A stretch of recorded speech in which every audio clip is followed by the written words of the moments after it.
Good morning students. देखो बच्चों, previous class में हमने फिजिकल प्रॉपर्टी एल्डिहाइड और कीटोन की स्टडी कर ली थी। अच्छे से हमें समझ में आ गया कि बॉइलिंग पॉइंट एल्डिहाइड और कीटोन में कैसे चेंज होते हैं, वो सब चीजें आपने समझ ली। देखो, बॉइलिंग पॉइंट का ज्यादा इंपॉर्टेंट रोल है। जैसे पहला इफेक्टिंग फैक्टर में आता है intermolecular attraction force. Aldehyde ketone में डाइपोल डाइपोल अट्रैक्शन फोर्स होता है बच्चों। इस वजह से उनके बॉइलिंग और melting point comparatively other compound के हाई होते हैं।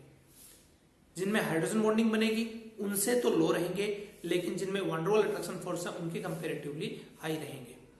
ये बात आपको प्रीवियस वीडियो में समझ में आ गई होगी। सोल्यूबिलिटी एल्डिहाइड और कीटोन वाटर में सोल्यूबल है, क्योंकि वाटर के साथ में हाइड्रोजन बॉन्डिंग ये फॉर्म करते हैं।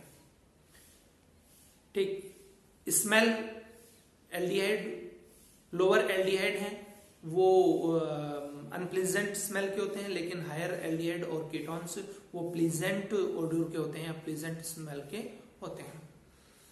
इसके बाद में आती है इसकी केमिकल प्रॉपर्टी। देखिए,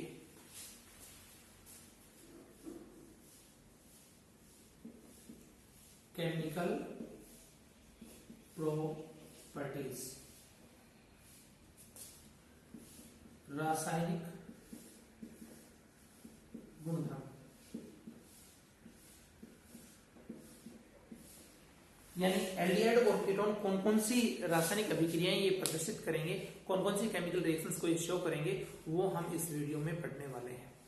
देखो, एल्डिहाइड और कीटोन दोनों की एक आइडेंटिकल रिएक्शन है जिसको हम बोलते हैं न्यूक्लियोफिलिक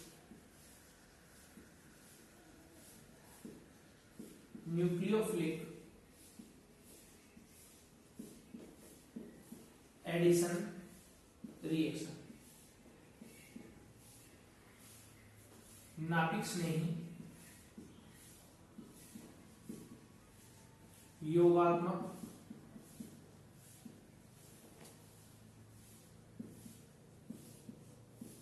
अभिक्रिया। नाभिक स्नेही योगात्मक अभिक्रिया। देखो, नाभिक स्नेही कैसे अटैक करेगा, कहां अटैक करेगा और कैसे ऐड होगा, ये सब हम इस टॉपिक में स्टडी करने वाले हैं। और ये केमिकल रिएक्शन कार्बोनाइल ग्रुप ही शो करते हैं। जो आपके और जो अदर ग्रुप्स हैं सिलेबस में, उनमें से केवल कार्बोनाइल ग्रुप ही शो करते हैं ये। और इसीलिए इस रिएक्शंस को कार्बोनाइल ग्रुप की आइडेंटिकल रिएक्शंस कहते हैं। ठीक है, ये कार्बोनाइल ग्रुप को रिकॉग्नाइज पहचानने का काम करती हैं। क्यों? क्योंकि ये रिएक्शंस केवल कौन शो करता है? एल्डिहाइड और कीटोन ही ये शो करते हैं।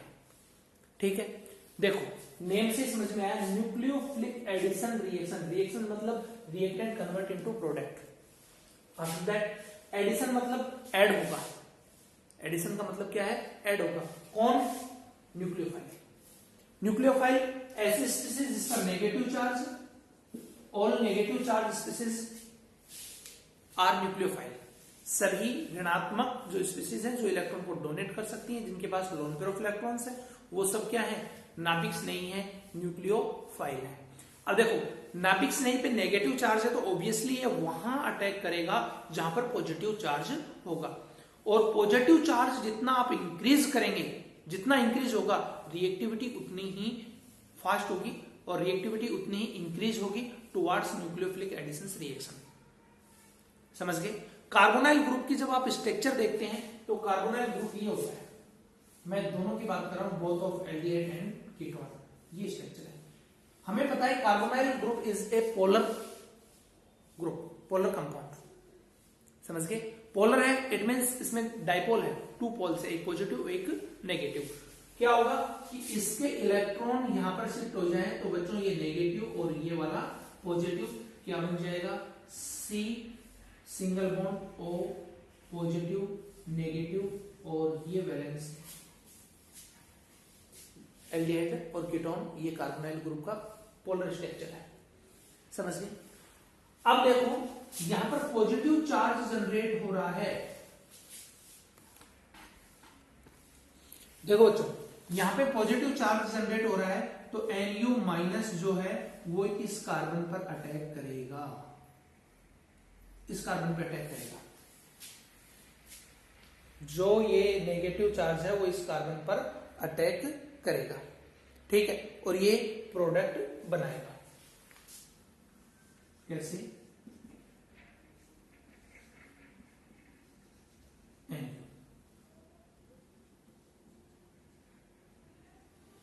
ठीक है, ये इसका इंटरमीडिएट है।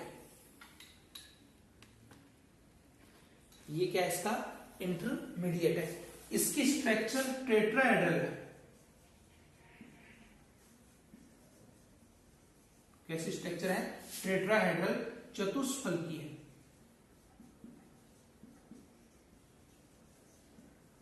कैसी स्ट्रक्चर है? चतुष्फलकीय स्ट्रक्चर है, और ये स्टेबल भी है।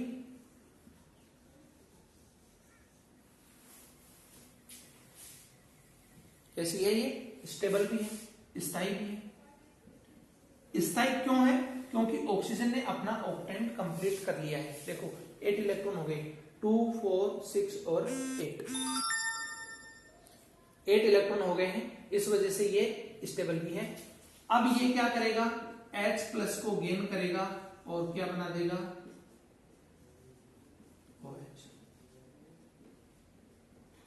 ये है कंपाउंड यौगिक। ये पूरी इसकी मैकेनिज्म है। ये पूरी मैकेनिज्म है न्यूक्लियोफिलिक एडिशन रिएक्शंस की। ये पूरी मैकेनिज्म है कि किस तरीके से जो रिएक्टेंट है वो प्रोडक्ट में कन्वर्ट हो रहा है। इंटरमीडिएट कौन बन रहा है? टेट्राहेड्रल स्ट्रक्चर बन रही है, स्टेबल है क्योंकि ऑक्सीजन ने ऑक्टेंट कंप्लीट कर लिया है। अब यहां पे देखो ये आता है कि एल्डिहाइड और कीटोन में कौन फास्ट रिएक्टिव है, कौन मोर रिएक्टिव है, इसकी हम स्टडी करेंगे। मैकेनिज्म समझ में आ गई आपको? अब देखो न्यूक्लियोफाइल यहां इस कार्बन पर अटैक कर रहा है, पॉजिटिव चार्ज। मैंने आपको बताया कि यहां पर पॉजिटिव चार्ज जितना आप इंक्रीज करोगे रिएक्टिविटी उतनी ही इंक्रीज होगी। अब देखो सबसे पहला इफेक्ट आता है यहां पे इंडक्टिव इफेक्ट। इंडक्टिव इफेक्ट, प्रेरण प्रभाव। और हमें पता है कि एल्काइल ग्रुप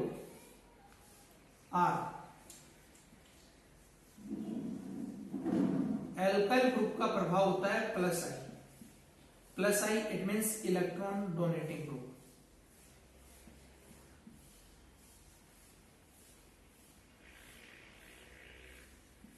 इलेक्ट्रॉन दाता समूह। दाता का मतलब इलेक्ट्रॉन देने वाला। कौन? एल्काइल ग्रुप हमेशा इलेक्ट्रॉन देने वाला ग्रुप है। इलेक्ट्रॉन दाता समूह इलेक्ट्रॉन देगा। तो बच्चों कोई भी ग्रुप अगर इलेक्ट्रॉन डोनेट करता है तो वो इलेक्ट्रॉन डेंसिटी को इंक्रीज करता है, इलेक्ट्रॉन घनत्व को बढ़ाता है। समझ गए? अब देखो जैसे ही इस कार्बन पर कोई ऐसा एल्काइल ग्रुप अटैच होगा तो इस कार्बन पर क्या होगा बच्चों? इलेक्ट्रॉन डेंसिटी, इलेक्ट्रॉन घनत्व इंक्रीज होगा। ये एल्काइल ग्रुप इसको डोनेट करेगा, ठीक है, इसको डोनेट करेगा तो इलेक्ट्रॉन डेंसिटी इंक्रीज होगी। इलेक्ट्रॉन डेंसिटी इंक्रीज होगी तो पॉजिटिव चार्ज डिक्रीज होगा। इलेक्ट्रॉन डेंसिटी इंक्रीज होगी तो बच्चों पॉजिटिव चार्ज डिक्रीज होगा, और पॉजिटिव चार्ज डिक्रीज होगा तो रिएक्टिविटी डिक्रीज होगी। पॉजिटिव चार्ज डिक्रीज होगा तो रिएक्टिविटी भी डिक्रीज होगी। इलेक्ट्रॉन डेंसिटी इंक्रीज होगी तो पॉजिटिव चार्ज डिक्रीज होगा और रिएक्टिविटी डिक्रीज होगी। नंबर ऑफ एल्काइल ग्रुप जितने अटैच होते जाएंगे या एल्काइल ग्रुप से नंबर ऑफ कार्बन इंक्रीज होंगे तो रिएक्टिविटी डिक्रीज होती चली जाएगी। समझ गए? अब देखो एल्डिहाइड की बात करें हम।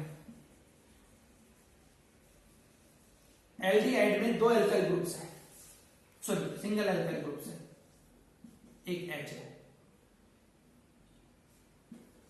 एक एल्काइल ग्रुप है, तो ये इलेक्ट्रॉन डेंसिटी को इंक्रीज करेगा, सिंगल ग्रुप करेगा। कीटोन में दो ग्रुप्स हैं, तो दो एल्काइल ग्रुप्स हैं तो रिएक्टिविटी को और ज्यादा डिक्रीज करेंगे। It means aldehyde more reactive compare to ketone. Ketone की तुलना में बच्चों एल्डिहाइड ज्यादा क्रियाशील है किसके प्रति? नाभिक स्नेही योगात्मक अभिक्रिया के प्रति। न्यूक्लियोफिलिक एडिशन रिएक्शंस के towards aldehyde more reactive comparatively ketone. Aldehyde more reactive comparatively ketone. ये बात आपको समझ में आ गई। इसके बाद देखिए इंडक्टिव इफेक्ट आपको क्लियर हो गया। एल्काइल ग्रुप में नंबर ऑफ कार्बन जितने ज्यादा इंक्रीज होंगे उतना ही इलेक्ट्रॉन डेंसिटी इंक्रीज होगी, पॉजिटिव चार्ज उतना ही डिक्रीज होगा और रिएक्टिविटी उतनी ही डिक्रीज होगी। समझ गए?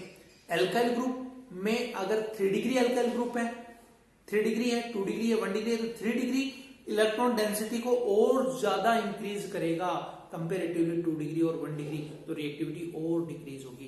देखो जैसे देखो एल्डिहाइड की बात करें हम, एक फॉर्मेल्डिहाइड है, फॉर्मेल्डिहाइड, फिर है एसिटल्डिहाइड CH3CHO और फिर है CH2CHO। इनमें सबसे ज्यादा रिएक्टिविटी किसकी होगी?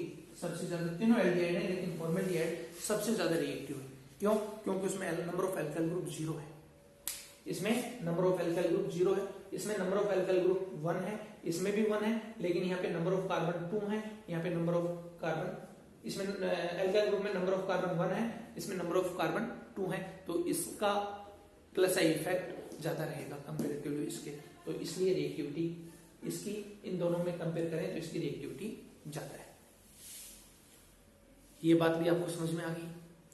दूसरा पॉइंट आता है इसके अंदर स्टेरिक हिंड्रेंस।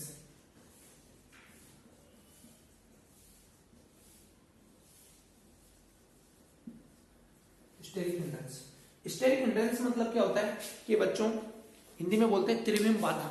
जो बड़े ग्रुप्स हैं, बल्कि ग्रुप्स हैं, वो न्यूक्लियोफाइल के अटैक होने में प्रॉब्लम्स क्रिएट करेंगे। जैसे देखो C डबल बॉन्ड O,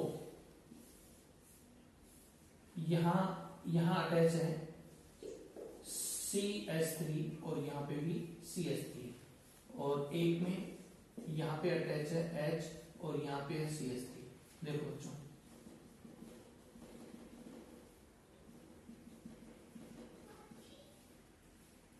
ये O के लिए, ठीक है, ये बल्कि ग्रुप्स हैं। अब इन्होंने पूरे कार्बन को कवर अप कर लिया, तो बच्चों अब NU माइनस के अटैक करने के लिए बहुत कम स्पेस बचा है। तो अगर स्पेस कम है तो रिएक्टिविटी क्या होगी? डिक्रीज होगी। इस कंडीशन में देखो यहां पे ये बल्कि ग्रुप है लेकिन ये स्मॉल ग्रुप है। अब ये स्पेस मिल गया, यहां से वो इजीली अटैक कर सकता है ऑन कार्बन। तो इस वजह से बल्कि ग्रुप्स जो होते हैं वो भी रिएक्टिविटी को डिक्रीज करते हैं। क्यों? क्योंकि उस पर्टिकुलर कार्बन एटम पर जहां न्यूक्लियोफाइल अटैक करना है उसको फुली कवर अप कर लेते हैं, फुली कवर अप कर लेते हैं। इसके कारण ऐसा नहीं हो पाता कि वहां पर न्यूक्लियोफाइल अटैक कर पाए और प्रोडक्ट को फॉर्म कर पाए। इस वजह से भी रिएक्टिविटी डिक्रीज होती है। तो रिएक्टिविटी डिक्रीज होने के 2 रीजन है, प्लस आई इफेक्ट और स्टेरिक हिंड्रेंस। जितना बड़ा बल्कि ग्रुप होगा रिएक्टिविटी उतनी ही डिक्रीज होगी। यही रीजन है कि aldehyde more reactive comparatively ketone towards nucleophilic addition reaction. Nucleophilic addition reactions के प्रति एल्डिहाइड ज्यादा क्रियाशील है बजाय के कीटोन के। उसके 2 रीजन है, प्लस आई इफेक्ट और steric hindrance. Plus I effect जितना ज्यादा इंक्रीज होगा रिएक्टिविटी उतनी ही डिक्रीज होगी, रिएक्टिविटी उतनी ही डिक्रीज होगी।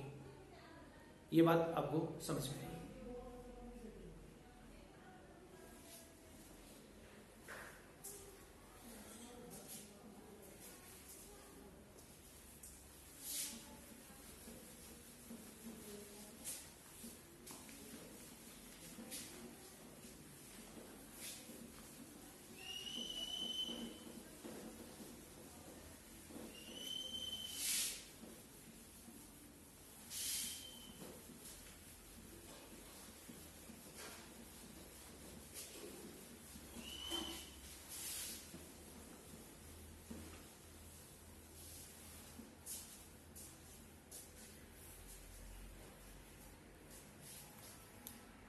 आगे इसके एग्जाम्पल्स हैं, वो एग्जाम्पल्स हम नेक्स्ट क्लास में करेंगे।